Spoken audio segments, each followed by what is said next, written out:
Virginie Rosière. Merci Monsieur le Président et merci à la rapporteure évidemment pour je m'associe à tous ces remerciements qui ont pu être faits.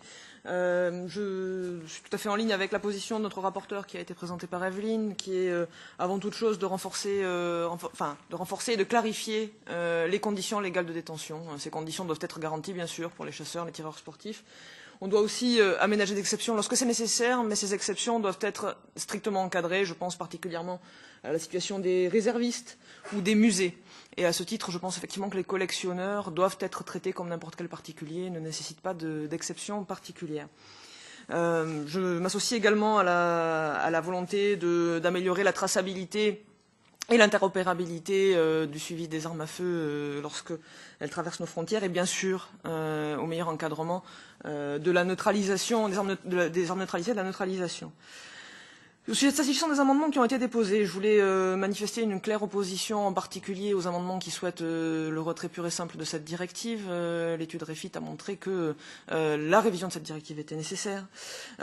Également, m'opposer assez clairement à l'élargissement et au flou qui encadrerait certains cas particuliers. Ces amendements devraient être rejetés.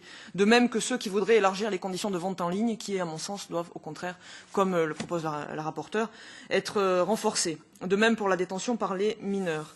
Alors, je voudrais profiter des quelques secondes qui me restent pour apporter un certain nombre de précisions à mes collègues qui s'interrogent encore sur la légitimité, la nécessité de la révision de cette directive. Rappelez que, s'agissant par exemple du contrôle des armes à blanc, rappelez qu'en janvier 2015, lors des attentats à Paris, l'un des terroristes a utilisé 2 fusils d'assaut d'expansion acoustique, acquis librement sur le marché et rendus à nouveau utilisables. Je voudrais aussi rappeler, s'agissant de la traçabilité des armes, au-delà de 20 ans, ce qui est la durée actuellement prévue, qu'à Toulouse, en mars 2012, Mohamed Merah, l'auteur des attentats contre l'école juive d'Ozar Torah, disposait, entre autres, d'un pistolet Remington modèle 1911, datant de 1942, donc échappant à toute traçabilité. De même, en janvier 2015, un des auteurs était porteur de 2 fusils d'assaut d'un pistolet datant de 52. À son domicile étaient découverts 4 pistolets datés de 42, 43, 45 et 52. Je pense que la nécessité de la traçabilité est plus que démontrée, donc j'invite tous mes collègues à soutenir la révision de cette directive dans le sens d'une position équilibrée, comme je suis sûr la rapporteure ne manquera pas de la proposer dans ses amendements de compromis. Merci.